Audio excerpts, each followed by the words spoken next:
श्रीमन्मदनगोपालं वृन्दारण्य पुरन्दरं श्रीगोविन्दं प्रपद्येऽहं दीनानुग्रहकारकम् वन्दे मुकुन्दमरविन्दं वृन्दावनालयमहं वसुदेवसूनुं नवजलधरवर्णं चम्पकोद्भासिकरणं विकसितनलिनाशियं दुष्पुरं मन्दहास्यम् कनकरुचिदुकूलं चारुबर्हावशूलं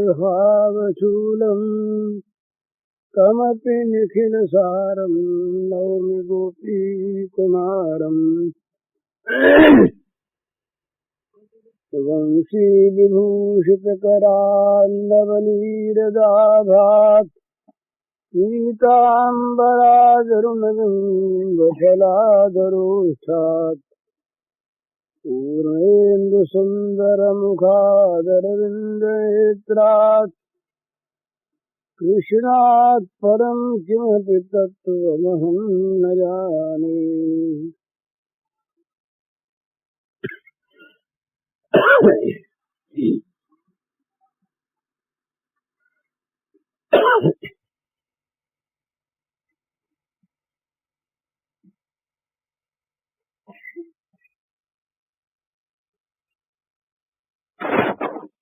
कल अपने ये बात हुई थी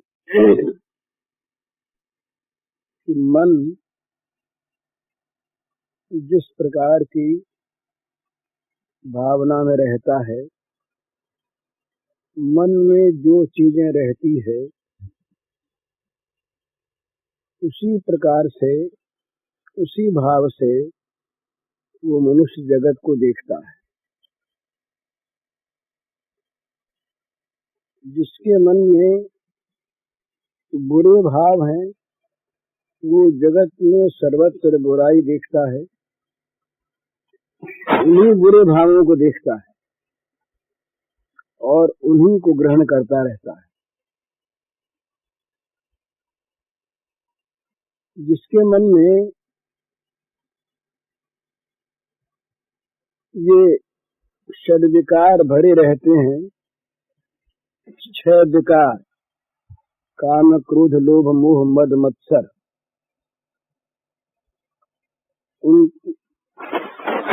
उसको भगवान में भी ये दिखते हैं। उसकी आंख वैसी बन जाती है, मन की आंख, तो जैसा जिसके मन का भाव ऐसा स्वरूप, और जैसा अपना स्वरूप उसी प्रकार की जगत में उसकी अनुभूति। परंतु ये मिथ्या अनुभूति है। ये जैसे रंग असली दूसरा है, पर अगर किसी रंग का चश्मा लगा है आंख पर, तो चश्मे का रंग उस रंग में दिखता है। हालांकि रंग वो नहीं है, रंग दूसरा है। हरे चश्मे वाले को सफेद दिखता है, नीले वाले को नीला दिखता है। इसी प्रकार ये सत्य पर, भगवान के स्वरूप पर हमारे देखने में, हमारी दृष्टि में एक आवरण आ जाता है, और उस आवरण के कारण से हम भगवान के वास्तविक रूप को नहीं देख पाते, विकृत देखते हैं। नाहं प्रकाश सर्वस्य योगमाया समावृत मूढ़ोऽयं नाभिजानाति लोको मामजमव्ययम्। भगवान ने कहा कि मैं योग माया से ढका, इसलिए सत्य सामने प्रकट नहीं होता, और इसीलिए जो मूढ़ लोग हैं, ये मैं जो आज और अविनाशी हूँ इसको नहीं जानते। तो वास्तव में पर्दा भगवान पर नहीं है, पर्दा हमारी आंखों पर है, और ये हमारा ही डाला हुआ है। अपन को आपन ही दुसर्यो। जैसे स्वान कांच मंदिर में भ्रम भ्रम भूस मर्यो, अपन को आप नहीं बिसर्यो। अपने आप हमने अपना अपनपा बिसरा दिया है। अपनपा माने आत्मस्वरूप, अपनपा माने भगवान को देखने की आंखें, इसको हमने भुला दिया। इसलिए नाना प्रकार के आंखों पर पर्दे आ गए, रंग चढ़ गए, और उन रंगों से हम विभिन्न प्रकार से अपने विभिन्न भावों से जगत को देखते हैं।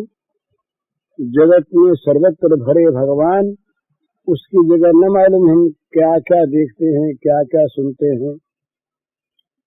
तो शास्त्रकारों ने कहा कि भाई अगर न देख सको,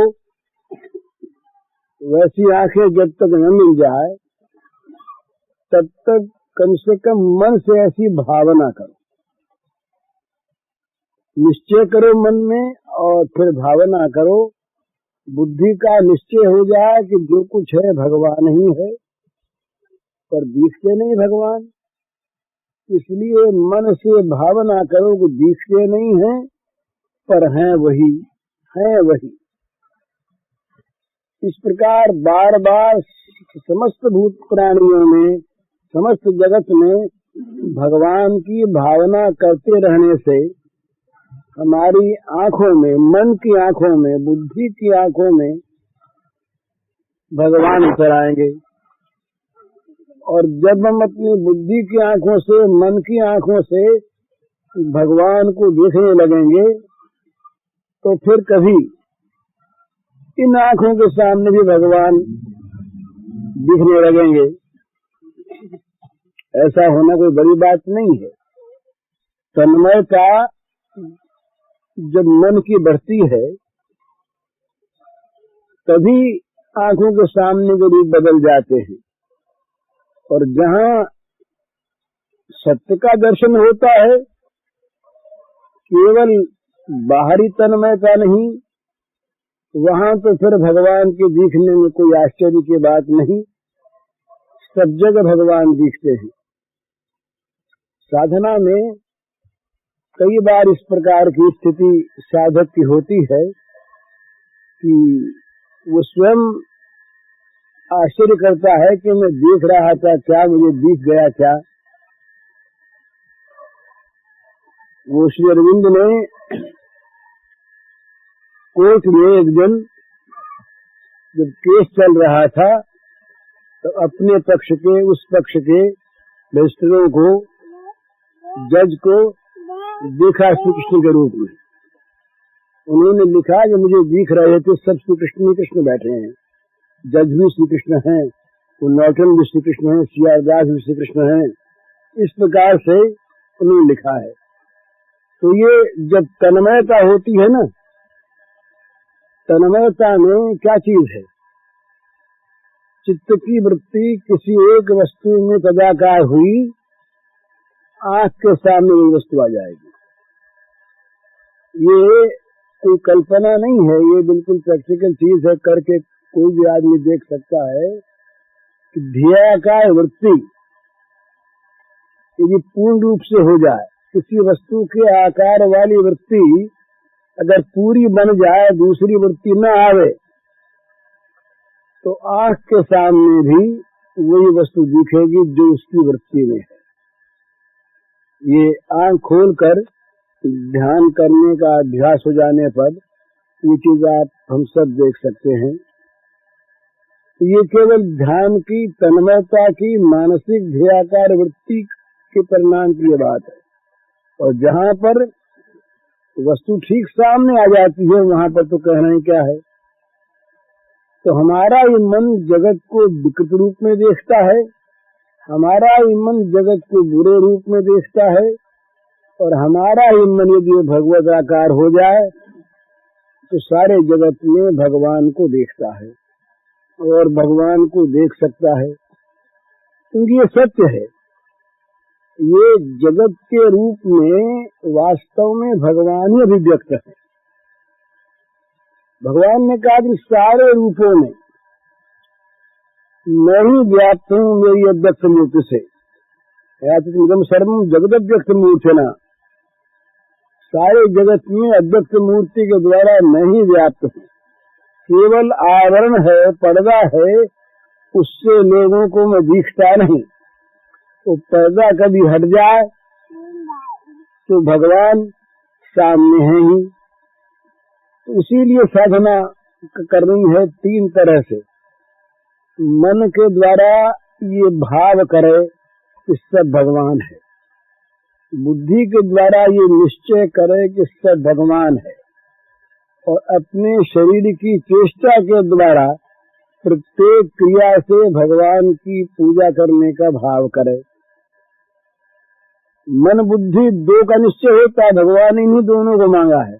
मय्यर्पित मनोबुद्धि है, मय्ये मयासत्स्व मयि बुद्धि निवेश। मन को मेरे में लगाओ, बुद्धि को मुझ में आविष्ट कर दो, मन बुद्धि मुझे सौंप दो, इत्यादि प्रकार से भगवान ने आज्ञा दी है। तो मन के द्वारा भाव करे सर्वत्र भगवान को देखने का, और बुद्धि के द्वारा निश्चय करे कि सर्वत्र भगवान ही है और कोई वस्तु है नहीं। ये मन बुद्धि का निश्चय करके अपनी प्रत्येक क्रिया भगवत पूजा के भाव से करे, अपनी प्रत्येक क्रिया के द्वारा भगवान को संतुष्ट करने का भाव रखे। मन है भगवान ही, बुद्धि का निश्चय भगवान है, मन का भाव भगवान है। तो जब भगवान है तब हमारी क्रिया जो होगी वो भगवान के साथ होगी ना। हमारा बोलना चालना व्यवहार करना देखना सुनना जब मन बुद्धि के निश्चय में सब भगवान है तो भगवान के साथ होगा। तो इसलिए प्रत्येक क्रिया में भगवान के साथ संपर्क कर ले। मेरी ये क्रिया भगवान की संतुष्टि के लिए, मेरा बोलना चालना हिलना खाना पीना सोना बात करना, किसी से मिलना जुलना, किसी के साथ कोई व्यवहार करना। अब वो व्यवहार में जब तक व्यावहारिक ज्ञान है तब तक व्यवहार होगा व्यवहार के अनुसार, उसमें आपत्ति नहीं है। किंतु भाव में और निश्चय में वो भगवान है और भगवान की हम पूजा कर रहे हैं। ये क्रिया भगवान की प्रीत्यर्थ कर रहे हैं, प्रीत्यर्थ कर रहे हैं, संतुष्टि के लिए कर रहे हैं, अपने लिए नहीं। खाना पीना सोना बैठना बातचीत करना व्यापार करना और सारे काम करना, जो काम जिसके जिम्मे हो बस वही उसका वास्तविक स्वकर्म। तो स्वकर्मणा तम अभ्यर्च, अपने अपने कर्म के द्वारा मनुष्य भगवान की पूजा करे। जिसका जो कर्म उस कर्म के द्वारा जिससे व्यवहार हो उसमें ये निश्चय करे कि इस रूप में भगवान है, और मन से भाव करे कि भगवान ही मानो दीख है, और क्रिया करते समय याद रखते हुए कि ये भगवान है। क्रिया जो कुछ हो ये तो स्वांग के अनुसार, लेकिन भाव ये कि ये भगवान के साथ मेरी ये क्रिया हो रही है। ये साधन है। इसको श्रीमद् भागवत में मृत्युंजय योग कहा है। एकादश में इस साधना का नाम दिया है भगवान ने मृत्युंजय योग। उद्धव को भगवान ने उपदेश देते समय मृत्युंजय योग माने मृत्यु पर विजय प्राप्त करा देने वाला योग, मृत्यु पर विजय प्राप्त करा देने वाला योग। इस योग से में योग क्या है, माने मन में भगवान के साथ संपर्क हो गया, इसमें देर नहीं लगती है। ये निश्चय अगर हो जाए तो क्षण भर का काम है। सगाई हो गई और लड़के ने सुन लिया सगाई हो गई,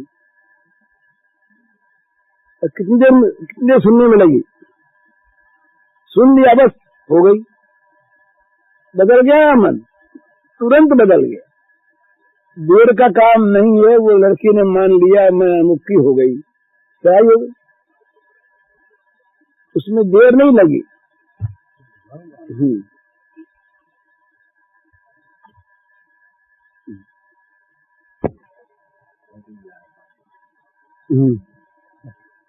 मन बुद्धि इन दो में निश्चय होता है। मन निश्चय करता है, बुद्धि निश्चय करती है, और मन भावना करता है, संकल्प विकल्पात्मक मन है। और संकल्प की हुई वस्तु का बार बार मनन करना, इसका नाम चित्त है। चिंतन करने वाला चित्त, संकल्प विकल्प करने वाला मन और निश्चय करने वाली बुद्धि। मन चित्त दोनों एक ही हैं। वास्तव में तो चारों ही कर्म जो हैं वो एक ही अंतःकरण के चार वृत्तियों के रूप हैं। इनमें मन और चित्त, इनको किसी किसी ने दो माना है, किसी ने एक ही माना है। तो ये मन के द्वारा ये भावना हो गई कि सब भगवान है, और बुद्धि के द्वारा निश्चय हो गया कि सब भगवान है। अब जो क्रिया होगी वो क्रिया इस मन बुद्धि के निश्चय के अनुसार होगी। तो प्रत्येक क्रिया में ये भाव हो जाए कि ये क्रिया जो कुछ मैं बोल गया, कर गया, खा गया, कर रहा हूँ, कि सारा भगवान के साथ हो रहा है। तो इस प्रकार भगवान के साथ मन बुद्धि का संपर्कित हो जाना प्रत्येक कर्म को भगवान की पूजा बना देता है। इसी को भागवत में कहा है मृत्युंजय योग, मृत्यु पर विजय प्राप्त करा देने वाला योग। ये जो कुछ भी संसार नीति खुराफात आती है ना, ये पहले हमारे मन में आती है। जितनी इंद्रियां हैं ये सब चीजों को ग्रहण करती हैं मन की सहायता से, और सौंप देती हैं ले जाकर के मन को। ये नियम है। चाहे आँख के सामने चाहे कैसी चीज आ जाए, यदि आँख के साथ उस समय मन नहीं है तो उस चीज को आँख ग्रहण नहीं करती। कान के सामने कैसा ही शब्द आ जाए, पर यदि कान के साथ उस समय मन नहीं है तो उस चीज को कान ग्रहण नहीं करता। ये नियम है। कितने कोई जोर से बोलता हो और हम पास बैठे हुए हों और मन कहीं और लगा हुआ हो, तो हम पीछे कह देंगे भाई तुम बोल तो बड़े जोर से रहे थे पर हमारा मन और तरफ था, हमने ध्यान नहीं दिया, फिर बताओ क्या कहा। तो ये क्या चीज है? ये बिना मन के अकेली इंद्री किसी विषय ग्रहण नहीं कर सकती। तो मन की सहायता से इंद्री विषय ग्रहण करती है, तो ग्रहण करके ले जाती कहाँ है वो? उसके अपने पास रखने को जगह नहीं है। इंद्रिय का काम है उससे ग्रहण कर लेना, पर उसको याद कौन रखेगा? भाई आज तो ये अमुक मिठाई बड़ी स्वाद बनी, बादाम की बर्फी बड़ी अच्छी बनी, बड़ी स्वाद थी। अब उसको जीभ ने जितनी देर तक जीभ पड़े उतनी देर तक उसके रस का उसने ग्रहण किया, पर ये बड़ी अच्छी बनी, ये वर्षों तक उसकी स्मृति रखने वाला जो है वो मन है। वो चीज जाती है मन में, उसको ग्रहण करती है इंद्रिय मन की सहायता से और मन को दे देती है। तो यदि मन संसार के विषयों में विषयाकार वृत्ति से न लगे तो वो चीज मन में नहीं आती। और यदि वही मन उसके साथ भगवान को जोड़ के लगा दे,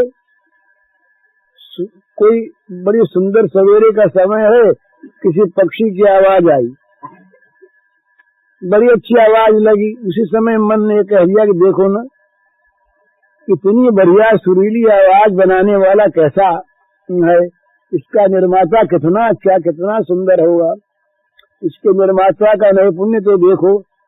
किसी पुष्प को देखा खिला हुआ बड़ा सुंदर, न मालूम उसमें कैसे कैसे विचित्र रंग है, कैसे सुंदर उसकी सौरभ है, तत्काल उसके रचयिता की तरफ मन गया कि देखो ना कितना बढ़िया इसने उस फूल के पेड़ में कुछ था ही नहीं, तो हरी हरी टहनी थी, कभी कभी कैसे निकला उसमें से, और कितना सुंदर निकला, कैसी कलियां खिली, कितने कितने इसमें रक्त रंजित, ये कितने कितने वर्ण का है, कैसी कैसी इसमें सुंदर सुगंध आ रही है, तत्काल भगवान याद आ गए।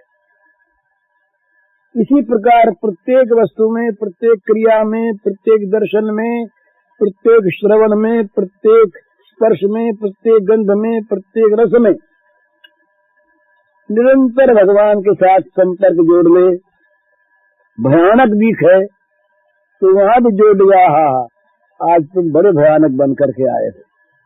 तो कहते हैं नामदेव के जीवनी में आता है कि नामदेव जी कहीं घूमते घामते गांव में जा पहुंचे तो लोगों ने सोचा कि नामदेव तो आए गए हैं तो इनसे कुछ काम लेना चाहिए।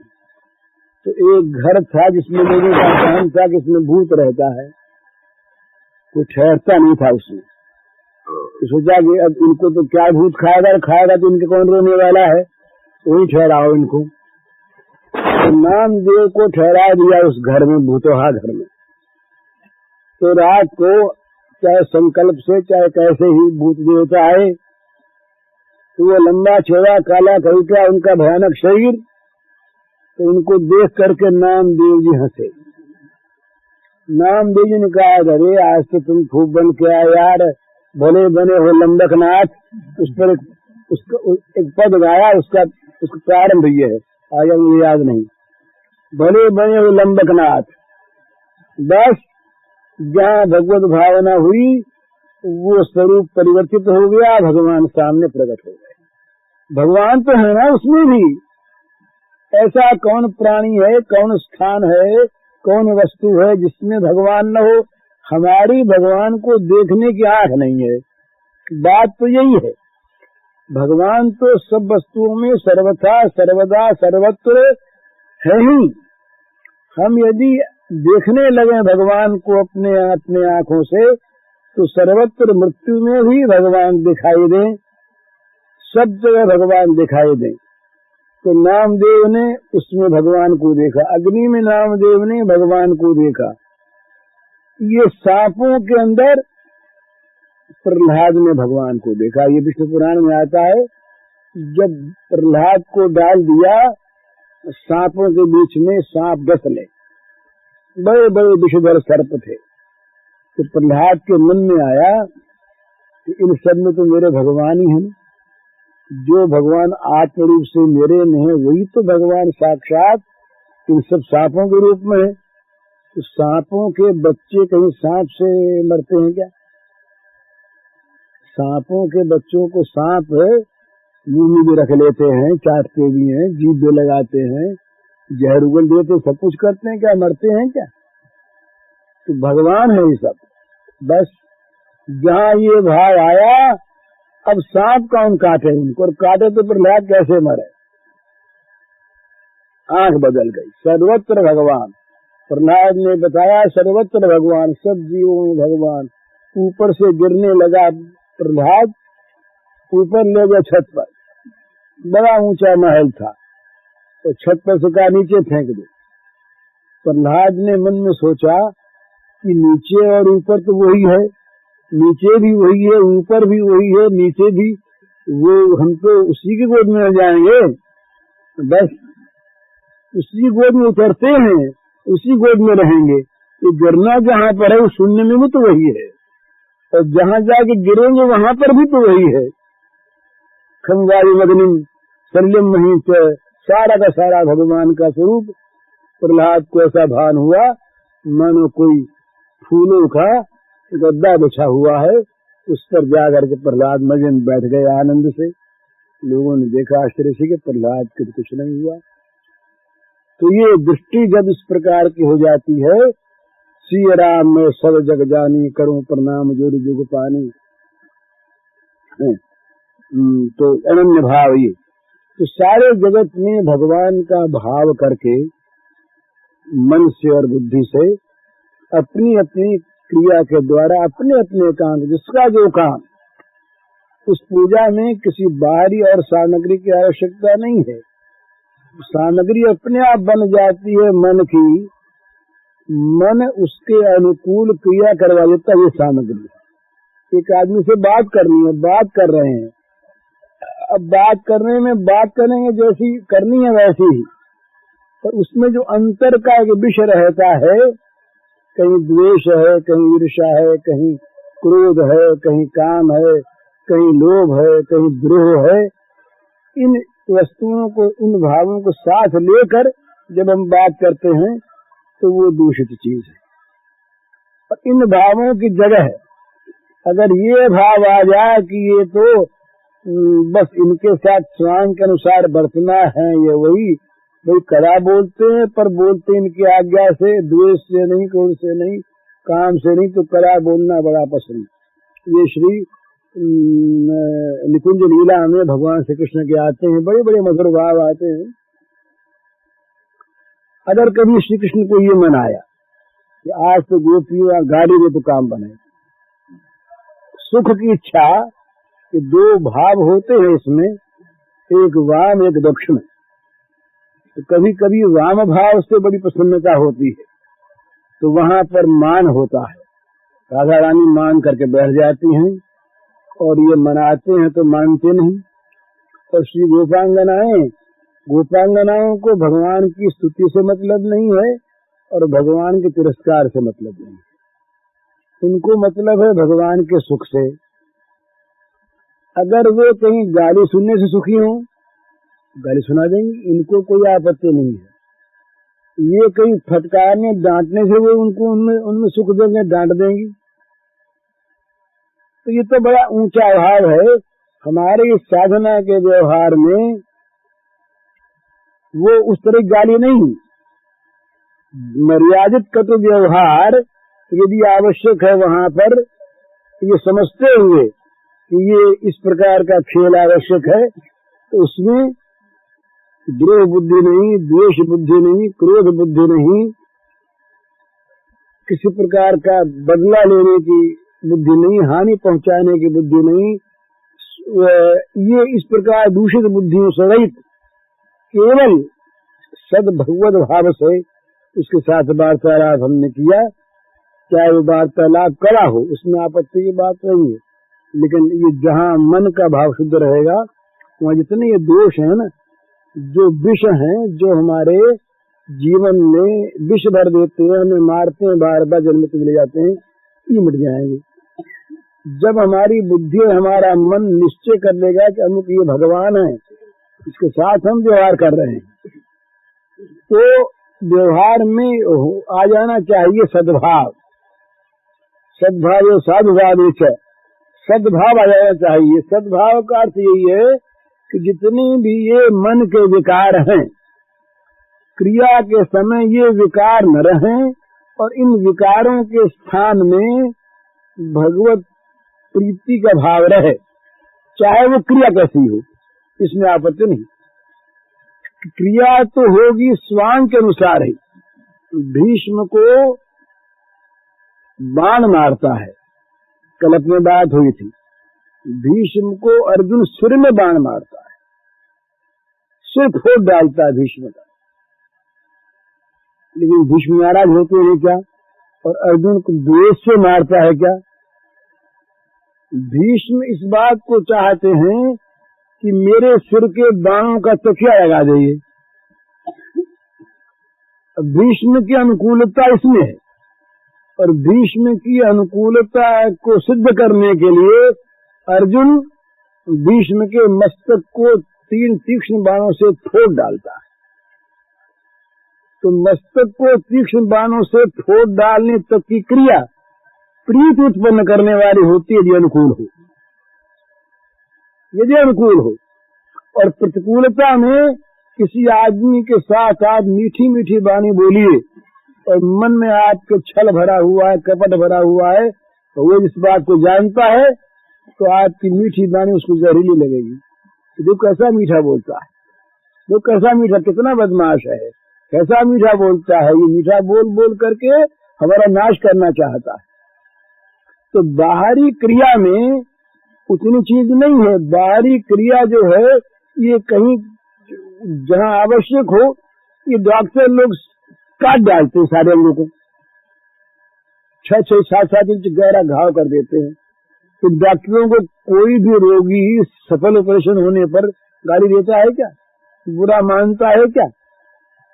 काट दिया, अंग को काट के फेंक दिया, पैर काट दिया, हाथ काट दिया, बिल्कुल काट दिया, लेकिन वो देखता है कि इतना अंग बेकाम हो गया था, ये न कटता तो सारा अंग नष्ट हो जाता, इसलिए भाई इतना पैर काट दिया, बड़ा चढ़ा तो साहब ने किया और अंग तो बच गया। तो ये अनुकूलता। तो मेरा कहने का ये मतलब कि यदि भाव में हमारे दोष न हो और भगवत भाव हो, भगवत प्रीति का भाव हो, तो क्रिया कहीं पर करी भी हो, उस करी क्रिया में मन करा नहीं होगा। उस करी क्रिया में मन में रहेगा सद्भाव, मन में रहेगा प्रीति का भाव, मन में रहेगा सुख पहुंचाने का, हित करने का भाव। और यदि भगवत भाव है तो मन में रहेगा भगवान की पूजा का भाव।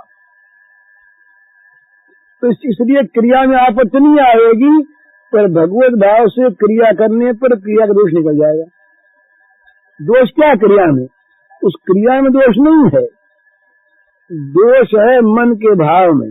और बुरे भाव से की हुई जो क्रिया बुरी है वो बहुत बुरी क्रिया होती है। माँ मन में स्नेह भरकर और गुस्से में बिल्कुल ना आकर दूसरी ओर मुंह करके हंसे और बच्चे की तरफ लाल आंख करे, डांट दे बच्चे को, कहीं एक चपट भी लगा दे, और तो उस माँ की इस भाव में कहीं बुराई है क्या? है ही नहीं, हो सकती है नहीं, वो तो स्नेह से भरी है। इसी प्रकार से ये जो कुछ भी हमारे द्वारा दोष बनते हैं, क्रियाओं के दोष, ये क्रियाओं के दोष बनते हैं तभी जब हमारे मन में दोष होता है। और मन में अगर सद्भाव है, सद्भाव से की हुई कोई क्रिया में अगर भूल भी हो जाती है तो माफ होती है, क्योंकि वो सद्भाव है। सद्भाव में प्राय तो असली चीज तो ये है कि जब मन में ये दोष नहीं रहेंगे तो उस क्रिया में दोष आएंगे नहीं, उसका फल बुरा नहीं होगा, हो सकता नहीं। और यदि कहीं कोई भूल हो जाती है तो उस भूल को भगवान क्षमा कर देते हैं, क्योंकि नियत में बुराई नहीं थी, नियत की बुराई होती है। तो तीन बात हुई, बुद्धि के द्वारा सब भगवान है निश्चय करें, और मन के द्वारा भगवान देखने का भाव करें, और अपनी प्रत्येक क्रिया भगवान की पूजा है इस भाव से क्रिया को संपन्न करें। तो क्या होगा? सारा जीवन पूजामय बन जाएगा, दिन भर के सारे काम पूजा बन जाएंगे, और भगवान की प्रसन्नता पद पद पर और पल पल में प्राप्त होगी। और अपने आप बिना चेष्टा के और मन के सारे दोष निकल जाए।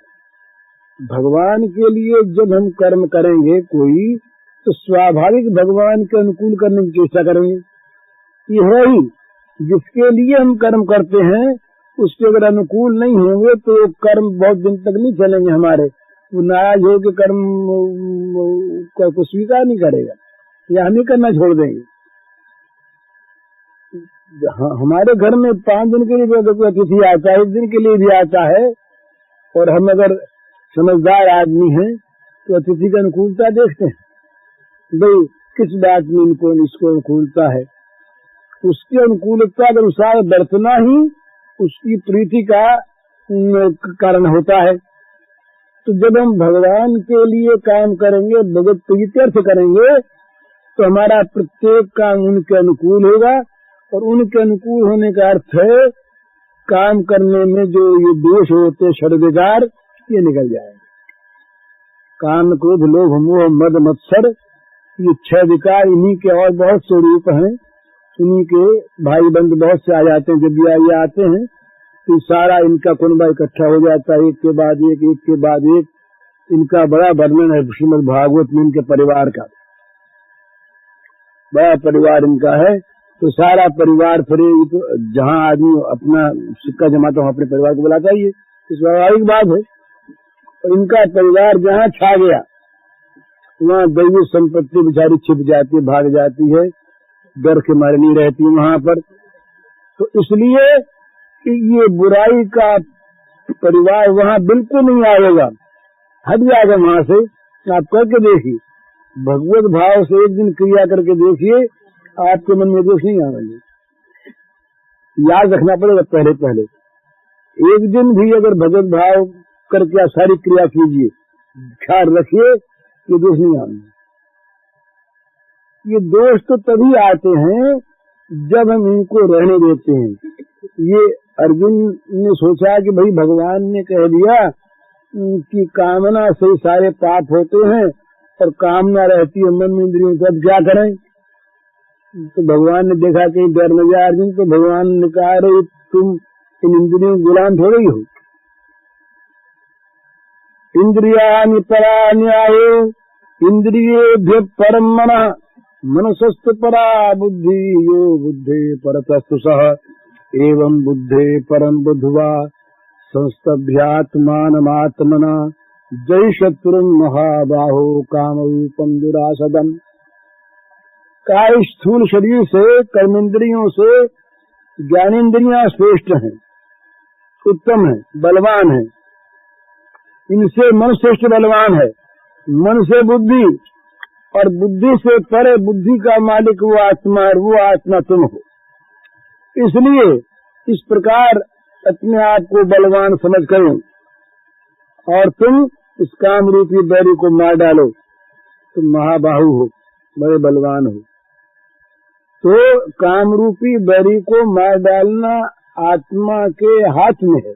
आत्मा का बल काम के बल से कहीं कहीं बहुत बड़ा है, पर इस आत्मा ने यदि अपने को निर्बल मान करके परास्त हो गया ये बुराइयों से। महाभारत में परसों में प्रूफ देख रहा था, शांति पर में एक जगह आया कि भाई इन बुराइयों से कहीं हार न मानो। हार मानी कि ये बुराइयां सवार हो गई, तो समझ लेंगे ये बुराइयां कि बस अब तो ये हमारे काबू में आ गया। तो इनसे परास्त में वो लड़ता रहे और लड़ेगा तो विजयी होगा। क्योंकि आत्मा का जो बल है वो ये चोरों में कितना बल होता है। अपनी यहाँ बात में कहते हैं, बात में ये कहा करते हैं कि चोरों के पैर नहीं होते। हिम्मत बड़ी करते हैं चोर, पर पैर नहीं होते। जहाँ हल्ला सुना कि भागे। इसी प्रकार इन दोषों में, काम क्रोध आदि में, लोभ मोह आदि में, इनमें बल नहीं है। ये तो बस वहीं तक बल है जहाँ तक इनके बल से आदमी अपने को परास्त मान करके, हारा हुआ मानकर इनके वश में रहता है। और यदि आत्मा की ओर देखे और भगवान के बल को अपने साथ रखे और अपनी क्रिया भगवान के अर्पण करने का भाव रखे, तो बस फिर भगवान के भोग को कोई छीन नहीं सकता। तो जब तक हम अपने लिए भोग रखते हैं तब तक तो छीन लेंगे। और जब भोग भगवान का हो गया तो भगवान की चीज हो गई। रक्षा भगवान का, भगवान के भोग को कोई छीन नहीं सकता। वो तुलसीदास जी महाराज एक दिन बैठे थे तो जरा सी कहीं कोई एक तरंग सी आ गई, कोई मन में कोई पूर्व की स्मृति जरा सी। तो ये बोले भगवान से, बोले महाराज अब देख लो हमारे हाथ की बात नहीं है। ये हृदय भवन प्रभु तोरा और यहाँ आए बसे बहु चोरा। महाराज मेरे हाथ की बात नहीं, तो आपका घर है, रात के घर में चोरा बस। अब उठेंगे आप, घर लुटेगा आपका, समझे, अब सावधान हो जाना आप। तो इसमें भाव क्या है? भाव यह है कि भगवान स्वयं रक्षा करते हैं अपनी चीज। हम अपनी हमारी प्रत्येक क्रिया अगर हम भगवान को सौंप दें, हमारी क्रिया की पवित्रता की रक्षा भगवान करेंगे। हमारी क्रिया में अपवित्रता नहीं आने पाएगी, क्रोध काम लोग नहीं आने पाएगा। क्यों नहीं आने पाएगा? भगवान का भोग है, वो तो भगवान की सामग्री है, वो तो भगवान की चीज है, उसकी तरफ कोई देख नहीं सकता।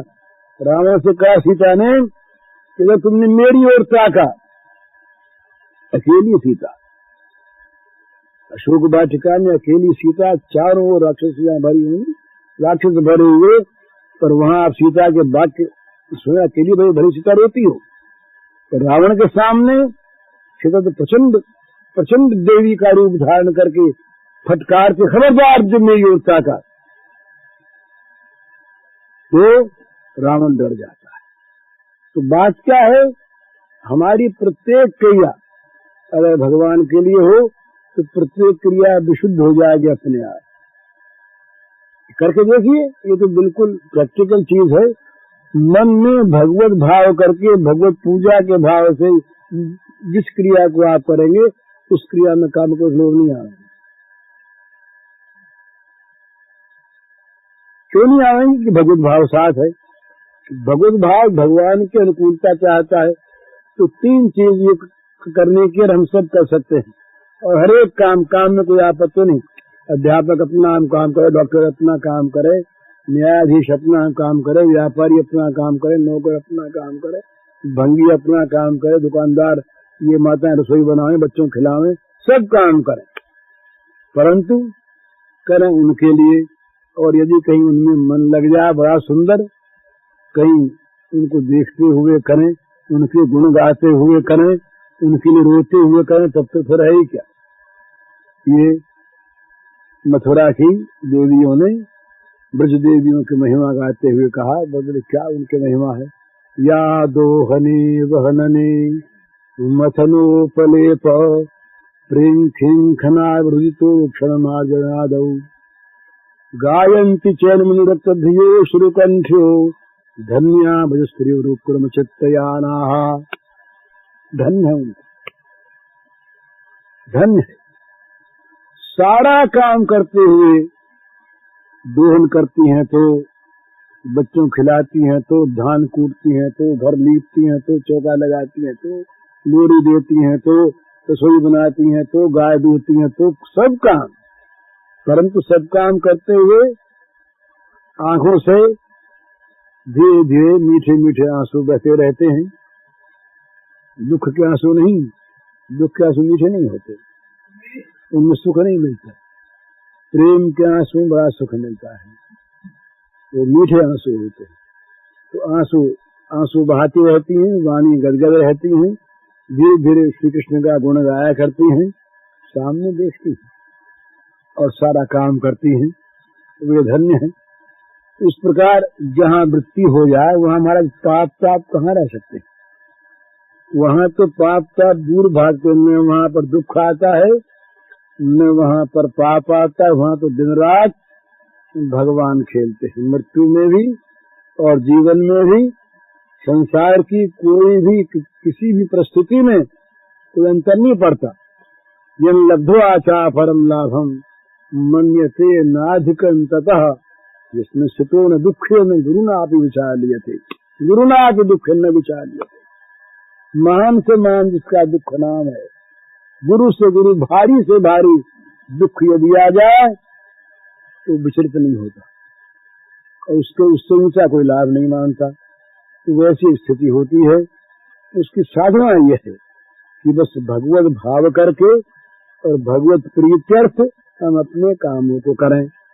कामों को बदलने की आवश्यकता नहीं है। कामों का भाव बदला जाएगा, काम अपने आप बदलेगा। वही यशोदा मैया जब से दूध दूहने लगती है, ये प्रत्येक गोपी का सबसे पहला काम उठ करके हाथ धोकर गाय दूहना। गाय धोने जब गोपी जाती है सोचती है अपने मन में, पहले ही गाय अच्छी तरह से दूहेंगे, साफ, कहीं कोई चीज इसमें लग न जाए, कोई ऐसी खराब ना आ जाए जिससे दूध खराब हो जाए, क्योंकि कन्हैया को पिलाना है। बस सबसे पहले यही बात, कन्हैया के लिए दूहना, कन्हैया के लिए उसको गर्म करना, कन्हैया के लिए उसको जमाना, कन्हैया के लिए उसका मंथन करना, कन्हैया के लिए मक्खन निकालना, कन्हैया के लिए उसको रखना, हानि नहीं को खा जाया करके। सारा काम कन्हैया के लिए। और फिर रात को सोते तो कन्हैया के लिए, जागती कन्हैया के लिए, खाती कन्हैया के लिए, सिवा कन्हैया का कोई चीज ही नहीं। बस ये जीवन यदि हो जाए, सारा काम भगवान के लिए, बस मौज। इस प्रकार की हम लोगों को साधना करनी है, चेष्टा करनी है, प्रयत्न करना है कि जिसमें जीवन में कुछ नहीं बदलेगा और भाव बदलने से जीवन बदल जाएगा, कुछ नहीं बदलेगा। हम ऐसे कैसे रहेंगे, शरीर रहेगा, पर जो बड़ी भारी चीज है हमारे साथ, जो संसार के दूषित भाव लगे हुए हैं, जो शत्रु अंदर बैठे हुए हैं, ये सब भाग जाएंगे। शत्रु भाग जाएंगे, पवित्रता आ जाएगी, चित्त में आनंद आएगी। जितना भी निरानंद है, दुख है, संताप है, इस सारे शत्रुओं का कारण से है। न गरीबी से है, न अमीरी से है, न बीमारी से है न मृत्यु से है, कि ये जो विकार है ना, इन विकारों के कारण सारा दुख है। ये विकार यदि न हो तो अवस्था से, स्थिति से कोई दुख नहीं है। तो कैसी अवस्था हो, वो तो अवस्था तो शरीर की होती है। और अपमान भाव नाम का होता है। दो चीज है, नाम और रूप। जहाँ नाम रूप में अहंता है, जहाँ नाम रूप के साथ कामना वासना लगी हुई है, वहां तो सारा गड़बड़। तो नाम रूप या तो रहे नहीं, और या दोनों भगवान के अर्पित हो जाएं, उसके बाद नाम रूप कुछ भी होता रहे। आप देखिए जितना भी कष्ट होगा वो शरीर को होता है। और गाली वाली जो है, ये अपमान होता है, ये सारा का सारा मन का होता है। अगर मन में न गाली माने तो अपमान नहीं होगा। मन में गाली का विश्वास लगा ले तो उसको ये गोलोक धाम से जब अवतरण करने के बाद राधा जी की हुई तो कोई निमित्त बनावे। तो श्रीदामा से और श्री राधा जी से राधा जी ने कहा कि भाई किसी से होना चाहिए कुछ, गोलोक धाम से ब्रज में कैसे उतरे। तो शाप की क्रिया कर दी गई अच्छी तरह से और काम बन गया।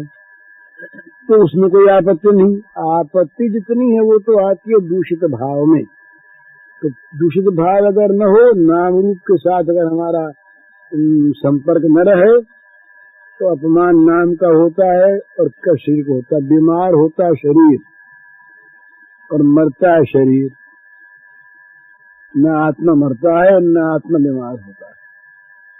और अपमान होता है नाम का। अपमान जितना भी होगा, जितनी भी निंदा होगी, तो सारी निंदा नाम की होगी। अमुक अमुक अमुक की होगी, आत्मा की नहीं होगी। तो जब भगवान के समर्पित हो गया हमारा नाम रूप, उसके बाद ये नाम रूप हमारा नहीं रहेगा, कुछ भी हुआ करे। इसीलिए भक्तों की भाषा में है ये चीज कि भाई लोक लाज, कुल कान, धैर्य, ये वेद धर्म, देह धर्म, लोक धर्म, इन सब का परित्याग करके भगवान को भक्ति। इसका अर्थ क्या है? ये परित्याग अपने आप हो जाते हैं। जब तक हम उसके नहीं हो जाते तब तक ये चल रहे हैं पीछे। तावत रागादेश तेन सेना तावत कारा गृहम गृहम तावन मोहम्र निगड़ो या कृष्ण तेजना। तो ब्रह्मा जी ने कहा श्री कृष्ण से कि हे श्री कृष्ण, भाई सब चीज हमने देखी, पर हमारे समझ में एक बात ये आई कि ये रागादि जो चोर हैं, ये तभी तक पीछे लगे रहते हैं तेन, और तभी तक ये घर का जेल खाना भी रहता है, और तभी तक मोह की बेड़ियां पड़ी रहती हैं पैरों में। कब तक? जब तक तुम्हारा नहीं हो जाता। तावत रागादेश सेना तावत कारागृहम गृहम तावत मोह निगड़ो तावत कृष्ण तेजना। हे कृष्ण, जब तक जन तुम्हारे नहीं हो जाते तब तक तो घर भी जेल खाना रहेगा। फिर जेल खाना नहीं है घर, तब तक ये राग द्वेष आदि चोर भी पीछे लगे रहेंगे लूटने वाले। तो चोर है, इनको भगवान ने गीता में कहा परिपंथ न। राग द्वेष जो है ये परिपंथी हैं। इंद्रियस्यार्थे रागद्वेषमागच्छेत् तब इससे परिपंथ न। ये परिपंथी है, लुटेरे बैठे रहा के बटमार लूट लेंगे, चोर हैं। तो चोर कब तक रहते हैं? जब तक तुम भगवान के न बन जाओ। ये घर जेल खाना कब तक रहेगा? जब तक तुम भगवान नहीं बन जाओ, फिर मंदिर बन जाएगा भगवान का। और ये मोह की बेड़ी कब तक रहेगी? पैरों में, सारे लगे बदन में, जब तक तुम उनके नहीं हो जाओगे। उनके हुए ये बेड़ियां टूटी, घर मंदिर बन गया और राग आदि सारे भाग गए। और अगर रहेंगे राग आदि तो भगवान में लग के धन्य हो जाएंगे, पवित्र हो जाएंगे और पवित्र कर देंगे। इसलिए हमें भगवान का बनना है। भगवान का बनने का अर्थ यह है कि भगवान को सर्वत्र देख करके भगवान की पूजा के लिए अपने प्रत्येक काम को करना है। घर बैठे जो अभी करते सो कही, तो मुझे दोष अपने आप निकल जाएगा। भगवत भाव आया कि दोष भागा, प्रकाश आया अंधकार भागा। बोले हम प्रकाश तो कर देते हैं, काल तक खूब बिजली जला देंगे, पर अंधेरे को उठाने के लिए फिर क्या प्रयत्न करें सो बताइए। अरे अंधेरा रहेगा कहाँ? जब तुमने प्रकाश कर दिया तो अंधेरा भाग गया। अंधेरे के मर जाने का नाम ही तो प्रकाश है। अंधेरा अगर है तो प्रकाश हुआ कहाँ? प्रकाश है तो अंधेरा कहाँ? तो भगवान जब आ गए मन में, भगवान जब आ गए भाव में, बुद्धि में, भगवान जब आ गए क्रिया में, तो पाप ताप का जो तम है, अंधकार है, ये रहेगा नहीं, ये रहेगा नहीं। तो किसी प्रकार से चाहे भगवान के सौंदर्य माधुर्य को देख करके उसमें मैं नर्तन कर दो, चाहे भगवान के ऐश्वर्य को देख के कर दो, किसी भावना से अपना मन और अपनी बुद्धि ये हम भगवान को सौंप दें और हमारी क्रिया भगवत प्रीत्यर्थ होने लगे, तो हमारा जीवन साधनामय हो जाएगा और वो जीवन फिर अंत का जीवन होगा। वासुदेव वो बहुनाम जन्मनाम अंते ज्ञानवान माम प्रपद्यते वासुदेव सर्वमिति सर्वमहात्मा सुदुर्लभः। भगवान कहते हैं कि बहुत जन्मों के अंत में, ये अंत का जन्म है, जिस जन्म में वो ज्ञानी भक्त में जिस प्रकार से भसता है, इस प्रकार से सारा जगत वासुदेव में, सब वासुदेव है, इस प्रकार से बसने वाला उस दुर्लभ महात्मा भक्त होता है, उसके जन्म का अंत होता है, फिर जन्म होगा नहीं। सारा मामला ठीक होगा, या तो हम फिर भगवत धाम में उनके पार्षद होकर के आनंद करेंगे, और यदि मिल जाने की इच्छा पहले से हो तो सहज मुक्ति हो जाएगी, दोनों तरह से काम बन जाए। और ये काम करने का भी अवसर सबको प्राप्त है, ये सबके लिए है। बड़ा छोटा बड़ा जात वात की इसमें बात नहीं, छोटी जात बड़ी जात, ब्राह्मण शूद्र, विद्वान अविद्वान, पुरुष स्त्री, कोई भी, पुरुष नपुंसक नारी नर जीव चराचर को सर्व भाव मोहि परम प्रिय सोय। बस इसलिए सबका अधिकार, सबके हाथ में भी समय है, सब कर सकते हैं, सब समझते हैं, बस करने की अपनी बात है। करने में कुछ करना नहीं, केवल भाव बदलना है, और भाव बदलने में देर लगती नहीं, भगवान के साथ ब्याह कर लें बस भगवान के साथ ब्याह कर लें, दे दे, संबंध जोड़ लिया, ब्याह नहीं कि संबंध जोड़ लिया, संबंध जोड़ा दे गया, देर लगती नहीं, तुम जोड़ते ही नहीं है, जोड़ते ही जुड़ा हुआ ही है, नया नहीं जोड़ना है, पर जोड़ ले तो मान लिया, बस हो गया संबंध, हुआ गया बस, तो है ही। फिर तो मृत्यु आती है ना, मृत्यु, तो मृत्यु के समय कबीर गाते हैं, वो कबीर ये गवन वहाँ की सारी, कहते हैं कि आज ये मुकलावे की तिल आ गई, मुकलावे की तिल, गवन वहाँ की सारी, दुरागमन को कहते हैं गवना अवधि उधर, और ये गवने की साड़ी आती है वहां से ससुराल से, तो वो कहते हैं कि भाई वो जैसे लड़कियां कहती है ना कि भाई अभी तो हमारी उम्र छोटी है और गवनमा की साड़ी आ गई, आज गवनमा की सारी उम्र बही बारी, काफी है, आज गवनमा की साड़ी है। तो बड़ा सुंदर उसमें मर रहे हैं, मृत्यु का समय था। आगे कहते हैं कि पालखी है, उसमें 4 आदमी रखते हैं और हमारे जो प्रियतम है वो स्वयं आए हैं मौत के रूप में, और हमको ले जा रहे हैं। अब मौत में भी वो दिखेंगे, जन्म में भी वो दिखेंगे, सब जगह आनंद ही आनंद, फिर तो सारे आनंद। मौत में मुकलावा दिखेगा, भगवान के हो जाओ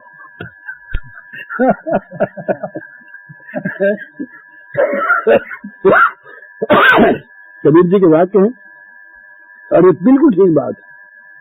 ये मृत्यु की विभीषिका कब तक है?